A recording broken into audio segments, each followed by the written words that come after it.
between the Minnesota Vikings and the Detroit Lions. This fielded right at the goal line. And he'll be stopped up at the 25.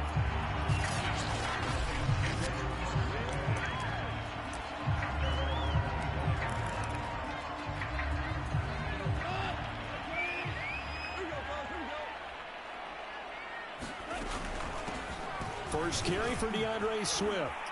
And he gets this one just shy of the 40. They'll mark him down at the 39.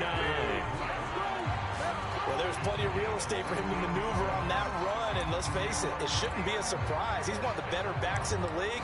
Had to come into this game with the idea, slow him down. Otherwise, it's going to be a long afternoon.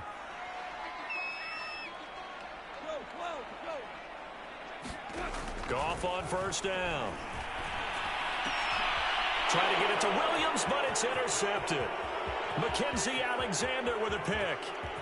And he will take this one home. It's a touchdown. It goes without saying, but I'm going to say it anyway. That's a ball he would like to have back, and it lands right in the lap of the defender from there. He doesn't have very far to go before he gets to the end zone, and he got there in a hurry. Fairbairn good with the extra point, and that makes the score 7-0. So the defense creating some points, not only getting the interception, but then returning it to the end zone for the pick six. Here comes Khalif Raymond from his end zone. And ultimately, he stopped right where he would have been if he had simply gone down to a knee at the 25. Jared Goff and the rest of the Lions offense set to go to work once more. And looking to erase his memory bank from his opening drive a moment ago that ended in a pick six for the first points of the ball game. And in my experience, a lot of quarterbacks, after throwing a pick six, the first thing they want to do is fire another one and get those points back immediately. But what really helps you get back in sync is a good, long, methodical drive, mixing the run and the pass, tamp things down a little bit. These are his numbers from last week's contest. A boatload of carries, 131 yards. Now a first carry for their fullback. And they love what they've got in him. He's the number 4 rusher in the league right now, so you know that you have to account for him on defense, which means you can play complementary football as well. Throw the play action, get it out to the wide receivers, because they should have some open space, because the defense will key on it. Well, after that pickup of a first down, I think some of the defensive guys are going to be looking over their coordinator and saying that was not in the scouting report. That went against every tendency most teams have. You don't usually hand the ball to your big guy in that situation. Sometimes you catch them by surprise.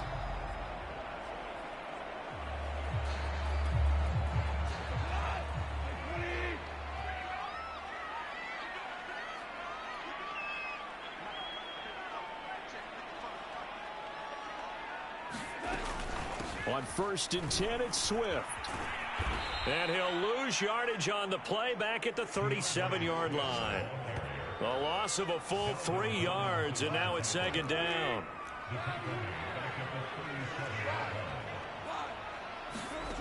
From the gun, here's Goff. Flushed out right. He'll find Swift out of the backfield. And he'll be brought down just shy of midfield at the 49-yard line. And they'll use him out in the backfield, and sometimes quite a bit. They're just trying to get him touches any way they can. 4 catches a week ago. There's another one right there.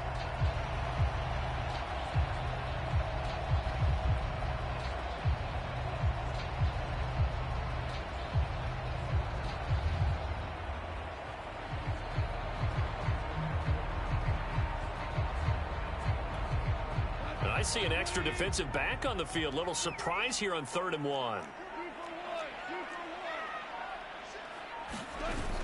They'll try and run here with Swift. And he has the first down yardage before they bring him down right at the 45. Now after the running play, we've got a man down on the field. While the training staff works on him, we'll step aside and be right back.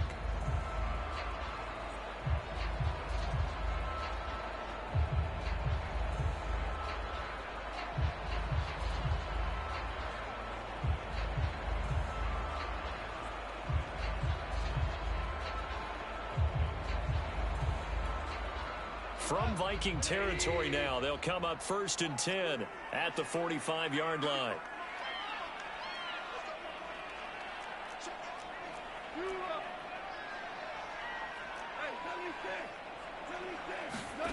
A shotgun snap for gone. Oh, that's into a sea of bodies, and it's intercepted. Picked off by the linebacker, Eric Kendricks. And the Vikings are in great shape here as they take over at their 46-yard line. And the Minnesota offense ready to go to work here. Their quarterback in his 10th season overall now, and 4th is a Viking, Kirk Cousins.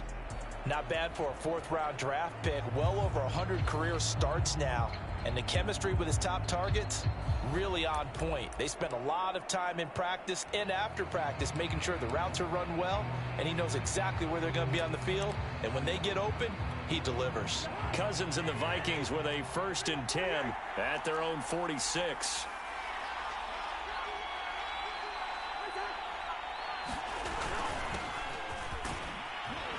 And he'll work this forward for about 3 at 2nd down. Pretty much unreal, not just in terms of yardage.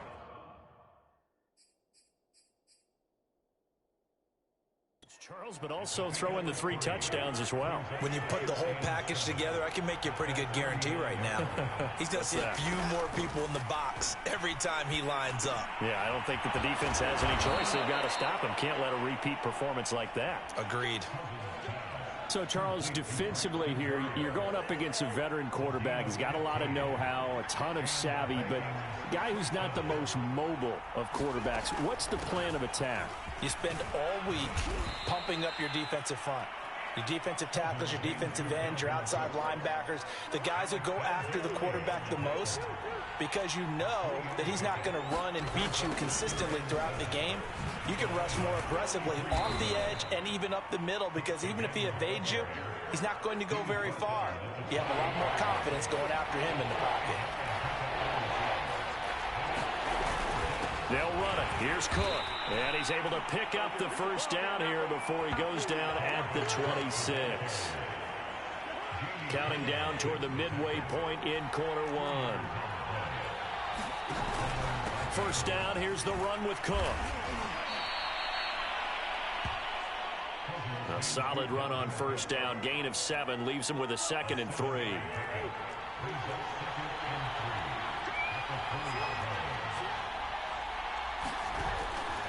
Cousins gives way to Cook. And on this one, he'll get to the 15, right at the 15-yard line. Line of scrimmage, the 15. It's 1st and 10. They'll try to throw now. Cousins. And he will find his man on the end route. Complete. And the Vikings are going to have a 1st and goal as the tackle is made at about the 5.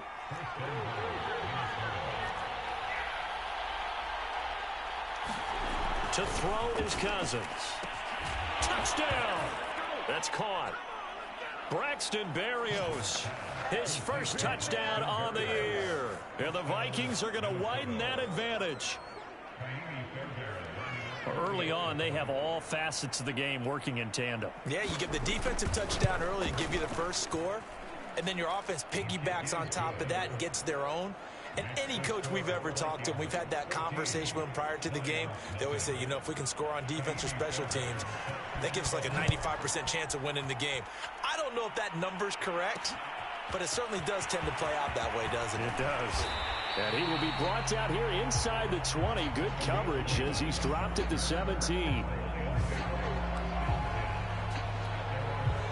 The Detroit offense ready to begin their drive.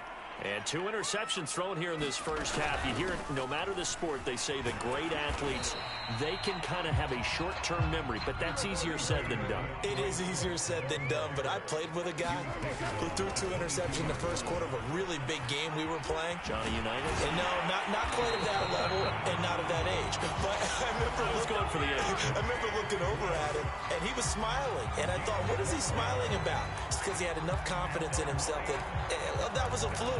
And he went out and played pretty well the rest of the day. So they'll come up 1st and 10 now from the 33. Out of the gun. Goff. Here's another interception, the 3rd of this 1st quarter. Picked by Jeff Gladney. Oh, he's got a little daylight. And he will take this one home. It's a touchdown. What you just saw there, first-round talent, second year, even more success. A pick six for a touchdown. And a great play. And it's tough for these guys, you've told me before, to adjust in the secondary as a first-year guy. So that sophomore season is big for them. They really started to expand the playbook for them even more. Sometimes they dumb it down a little bit to make them comfortable year one. By year two, they should have all the nuances, and now they've adjusted to the speed of NFL play as well. Showed right there. And his guys will get the football right at the 20-yard line.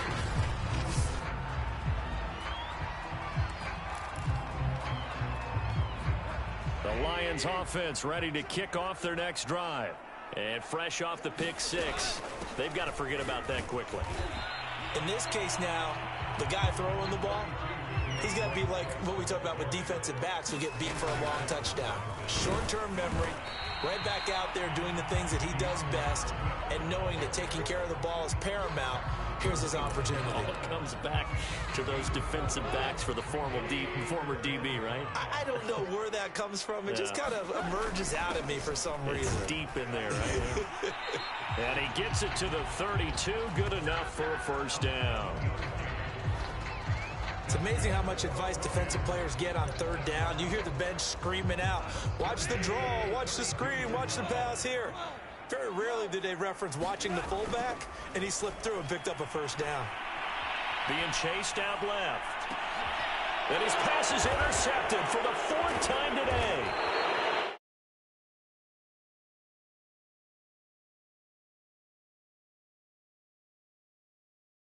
Xavier Woods with a pick. Well, we heard all week that they were going to put the football in the air a lot. The problem is that is now 4 interceptions, Charles, that he has thrown in this first half. How do you treat a situation? What do you say to your quarterback right now? Boy, that's an interesting question because a lot of it depends on the head coach and the people making the decisions. You have to know your quarterback and know if he's mentally tough enough to have a chance to turn it around. Or is he a guy that maybe you've seen enough and it's time to go to the backup? But right now what you're rooting for is your defense.